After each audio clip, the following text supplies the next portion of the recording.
Albert, good morning. The Bears somehow, some way, with horrible offense, found a way to win a football game. What was your takeaway from what you saw this weekend? We all see it through the prism of the quarterback. Cap was that, it sort of illustrates why the Bears were in position to take a young quarterback, and a better position than maybe some of the other teams that did, because they don't need to put the weight of the world on his shoulders. And he can go out there and he can make his mistakes, and he can go out there and he can test himself, and he can figure out how his game applies at an NFL level, because they have a fully formed team, and usually teams that have the first overall pick aren't in that position. Certainly Carolina wasn't last year when we drafted Bryce Young. So, I think it was fun to watch, because, you see some of the things that the Bears built last year carrying over from 2023 to 2024. And then being able to make big plays and score on special teams and score on defense, ultimately I've always said this, and I've always felt this way. And I think the best way to protect the young quarterback is to keep the score under control, and to control down in situations, and to make it so the defense can't get on top of them. And, a lot of young quarterbacks are ruined. We're going to put Albert on hold for a second. We'll see if we can reestablish his line. We got not a clean line there. I was going to ask him about is just how Matt Eberflus is one of the favorites to be coach of the year. Yep. Closer to being coach of the year than being let go at this point, right? Even though this is year 3 of this, how big is this year? We're going to talk to Albert about that, about how big this is for Eberflus, not just for the Bears, but for Eberflus himself. He's got to win, man. He would tell you that. You get paid millions of dollars. He has to be on a team that's a winning team. Yeah, so, Albert, we see that Matt Eberflus is one of the favorites. That was technical difficulties on my end. I forgot to turn the Wi-Fi back on my phone when I went downstairs to the basement. So my fault. Good. All good. Do you guys want me to finish? Do you want me to finish my thought there? I don't know how much of that you got. Yes, please. Yeah, so I just think a lot of times what ruins young quarterbacks is they're playing constantly from behind. They're constantly, in third and long, and that allows defenses to dial things up on them. Then they get hit, they get knocked around, changes their clock. It can really mess with a young guy's development. So I think one of the most encouraging things about where the Bears are is it looks like they've got the team now to support a young quarterback and get him through some of the normal bumps that you're going to go through when you're starting your first year at that position. And we're talking about how Eberflus in Vegas is one of the favorites for Coach of the Year. Is he closer to being Coach of the Year or being let go if this season doesn't go well? Yeah, I think it's if the season doesn't go well, I think it sort of depends on how it looks. Mm-hmm. And the reason I say that is because I do think a lot of it again is relative to the quarterback. When you invest a first overall pick in a quarterback, a lot of it's going to come down to how that guy looks at the end of the year. If Caleb is a complete disaster over the last month of the season, then all bets are off, because then you're going to have the owner saying, well, do I extend these guys or do I let them go? And you have a new team president in your ear. And, so in that situation, I think, a lot of it will be well, how do we make sure that our young quarterback's in a good situation going forward? That doesn't just apply to the Bears guys. That applies to everybody. You know what I mean? When you draft a young quarterback, so much of what you're doing organizationally becomes about the development of that guy. And, if it looks bad at the end of any year, guys, first year, second year, whatever it is, when you're thinking about making changes, that's what happened in Cleveland, guys. That was why they changed their offensive coordinator last year, despite making the playoffs with 5 different starting quarterbacks. It was legitimately just because the owner wasn't happy with where Deshaun Watson was after investing so much in him. So I think a lot of it, Hoodie, comes down to what the quarterback looks like at the end of the year. If the year doesn't go well, obviously, if they win, everything takes care of itself. What about with Jordan Love? I know Matt LaFleur said yesterday, Malik Willis will start if Jordan can't go. There's no scenario he's playing this week, right? I think there's a little gamesmanship there, But, look, we've seen guys play on MCLs before, So Is it impossible? No. Is it unlikely? I'd say yes. My understanding is this is generally, if you're playing another position, I think what he has would probably take about a month to come back from. Now, because he plays quarterback, you can game it up a certain way where, you put him out there and you say, okay, like we're going to call the game a certain way. Now, do you put yourself at a disadvantage doing that? I think you do. And you expose your quarterback to some risk. So I think it's highly unlikely he plays this week. Now, the week after that, I wouldn't completely rule out. Again, I think so much of it is relative to the position that he plays. And because it's the quarterback, you have a little bit more room to kind of game it up around him so he can be functional out there. What are your thoughts on Houston? Because that's the next game for the Bears. We know what they did last year. A gutty win for them on Sunday. Albert, what are your thoughts on the Texans now, year 2 with C.J. Stroud? I'll tell you what, maybe my favorite play of the entire weekend. You guys know where I'm going here? Bears? Yeah, no. My favorite play of the entire weekend, Texans. You know my favorite play of the entire weekend was the 3rd and 11 at the end of the game. You guys see that in the Houston-Indianapolis game? Did not, because I was still loving the Anthony Richardson pass to Alec Pierce, which I thought was incredible. Was unbelievable. Yes, yeah, that might be my second favorite play of the weekend because I don't think there are 5 people on the planet who could make that throw. Agreed. That was insane. Insane. The fact that it was closed down around him and he's falling away. My God, how did he get the ball there? I don't know. But go back and look at the 3rd and 11. To me, that was a championship play. That wasn't just a winning play. That was a championship play. That was a coaching staff having full confidence in its young quarterback. That was the young quarterback making a very high-level throw and trusting his receiver, and that was the receiver making a bonkers catch on the sideline, and that allowed them to close the Colts out. So I think that play alone sort of shows where the Texans are, where they really believe, like last year, is a springboard towards competing at a championship level. Now, it won't be easy in the AFC. We all know how stacked that conference is.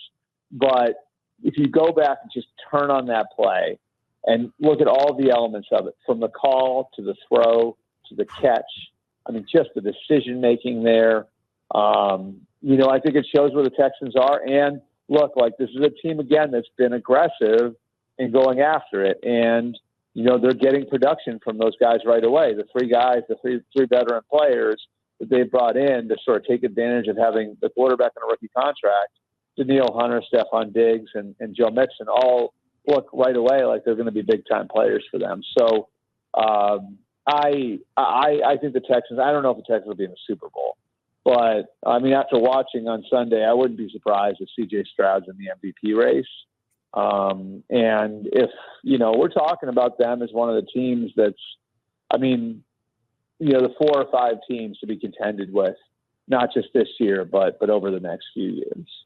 More with Albert Breer. We'll talk about my Cowboys. Here they come. We'll talk about that and more next. We want to get your thoughts on, first of all, the Browns, the state of the Browns, and what is going on lately with Deshaun Watson. Yet another accusation going his way, sued for sexual assault again. Yeah, it's hard for me to really comment on and I've learned not to draw conclusions too early on these things. Obviously, it's troublesome given the history there and everything else. And so I wish I could give you guys something more definitive on what's going to happen there. That's a really tough one, Now, from a football standpoint, it's clearly not where it needs to be. And I think there are bigger questions to be asked here. Part of it, he's playing without his starting 2 tackles. He's playing without Nick Chubb. So this isn't what the Browns offense is going to look like in a few weeks, right? This is going to be the offense should look different a few weeks from now than it does right now. That said, just the feel he has from the game, the confidence he used to play with, it looks like all of that is gone. And, I know it's been confounding to the Browns. They've done everything they can to try to make it more comfortable. They switched some things they were doing offensively last year to fit him. He got hurt. This year they bring in a new coordinator, which, there's some things that line up schematically with what he was doing when he was at his best in Houston. Ken Dorsey coached under Brian Daboll. That's the Patriot system, which, is what Bill O'Brien ran in Houston. And so they bent over backwards to try to make everything work and try to do things to make him more comfortable and get his confidence back. And it's just, for one reason or another, it doesn't look like it's there. It's 1 week, and we shouldn't draw sweeping conclusions. I've made that mistake before, and I won't make that mistake again.